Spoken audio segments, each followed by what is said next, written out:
ومن الفوائد التي دونتها أو دونت بعضها في مجلس الشيخ أنه قال متحدثا عن الإمام الألباني رحمه الله: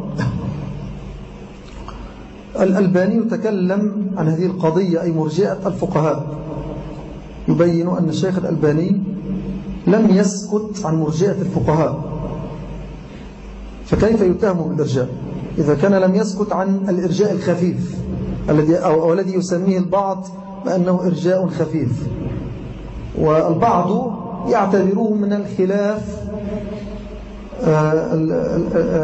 الذي لا يؤثر، الخلاف بين أهل السنة ومرجئة الفقهاء، ولكن الشيخ الألباني اعتبره خلافا مؤثرا، فكيف يتهم بالإرجاء؟ وقال نعم لما قال له الشيخ حسن مقولة هشام البيلي في أنه يقول إنك لم تنكر عليه مقولته إن الشيخ الألباني وافق كلامه كلام المرجئة، أو أنك لم تأمره بأن يتراجع عنها، فقال وإن لم أقل له فأنا أقول له الآن، لو سلمنا جدلا أني لم أكن قلت له هذا، وهذا ليس بصحيح، أن الشيخ قال له هذا وأخبرني بهذا في الصفرة الماضية، أنه أمر هشاما أن يتراجع عن هذه المقولة وأن يعتذر عنها وأن يتركها. والشيخ لم يلتقي بهشام البيلي إلا مرتين أو ثلاث. المرة الأولى منها كانت بناء على تعريفي به للشيخ،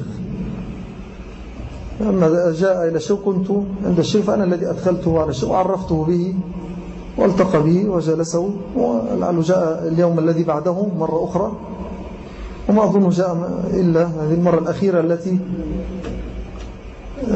كانت منذ أشهر، وكنت في ذاك الوقت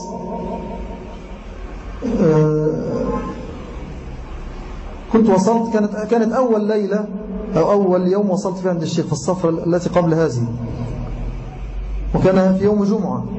وصلت بيت الشيخ مكتبة الشيخ وهو في درسه يوم الجمعة، وكان هذا بعد رمي الجمرات، كان تقريبا في 14 أو 15 من ذي الحجة. فوصلت فجلست مع الطلبة إلى أن انتهى الشيخ من درسه، ثم ذهبت فسلمت عليه على الشيخ حفظه الله، فرحب بنا جزاه الله خيرا، ثم أمرني بالجلوس للتحدث لإلقاء كلمة على الطلبة، ثم صعد إلى مكتبته، وكان من ضمن الجالسين في ذاك الجمع هشام البيلي، وأنا ما كنت أعرف، أنا ما رأيته. ثم صعد هو، استأذن وصعد مع الشيخ إلى المكتبة العلوية في الطابق العلوي، وجلس معه ودار الحديث الذي أبلغني بخلاصته الشيخ بعد ذلك بنفسه، سمعته من الشيخ مباشرة، أنه قال لي أني أمرته أن يعتذر عن هذه المقولة وأن يترك الكلام في هذا الأمر. وقلت له إن الإمام الألباني رد على المرجئة في كل كتبه، ومنه مرجئة الفقهاء. وقلت له إن الشيخ الألباني رحمه الله لا علاقة له بالإرجاء، بريء من الإرجاء، براءة الذئب من لبن يعقوب. وهذه العبارة كررها الشيخ في هذه الصفرة الأخيرة، مجلس من المجالس.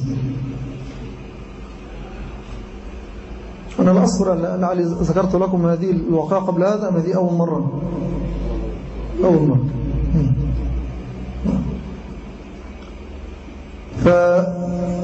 وأما ما ذكره هشام من أن الشيخ ذكر له قصته مع خالد العنبري في أنه أمر خالد العنبري أن يحذف هذه العبارة اللي هي العمل شرط كمال في الإيمان من كتابه الحكم غير ما أنزل الله. نعم هذا حق، وهذه نعرفه عن الشيخ من قبل أن يذكرها الشيخ ذكرها لنا أكثر من مرة، وأكد هذا في عدة مجالس، أنه قال إني جلست مع خالد العنبري هنا في مكتبته، وأشار إلى الموضع الذي جلس معه فيه في مكتبته، وقلت له عليك أن تحذف هذه العبارة لأنها تثير الفتنة على أهل السنة، فمن قال بها اتهم بالإرجاء، ومن لم يقل بها وقال بمسألة جنس العمل يتهم بالإيش؟ بأنه من الخوارج. وهذا الذي يريده أهل البدع، أن يمزقوا السلفيين، وأن يحدثوا بينهم الشقاق بسبب هذه الاصطلاحات التي وضعوها من أجل تمزيق السلفيين. وهذا كان من باب إنكار الشيخ على أمر يترتب عليه مفسدة، ولا يعني هذا أن الشيخ حفظه الله يقول إن من يقول بهذه العبارة أنه وافق المرجئة. الشيخ لم يقل هذا، إنما أمر خالدا العنبري بحذفها إغلاقا للباب، سدا للذريعة على القطبيين أمثال صفر الحوالي ومن على شاكلته في اتهام أهل السنة بالإرجاء. وأما مسألة الشرطية فإن الشيخ الألباني رحمه الله ما قصد بالشرطية في كلامه إخراج العمل عن مسمى الإيمان، هذا واضح ومعروف عند كافة العلماء. لذلك لم يقل أبدا أحد من العلماء إن الشيخ الألباني وافق المرجئة ووقع في الإرجاء بسبب هذه المقولة، بل المقصود أن هناك من الأعمال ما هو من كمال الإيمان، من كمال الإيمان الواجب أو المستحب. وهناك من العلماء من استخدم الشرطية في الصحة، فقال عن الصلاة إنها شرط في صحة الإيمان، كما قال بهذا الإمام ابن باز رحمه الله تعالى، ولم يقصد بالشرطية كذلك هنا إخراج الصلاة عن مسمى الإيمان. فليست الشرطية هنا على مراد الأصوليين التي هي بمعنى إخراج الشيء عن ماهيته. فهذا هو الذي سبب خلطا وفسادا في الفهم عند هؤلاء الغلاة الذين اتهموا الشيخ الألباني بالإرجاء أو بأنها كلامه وافق المرجئة. نعم. ويعني ليس الغرض استقصاء الكلام هذه المسألة، ولكنها فائدة من الفوائد يعني نذكرها يعني ذكرا عابرا. نعم.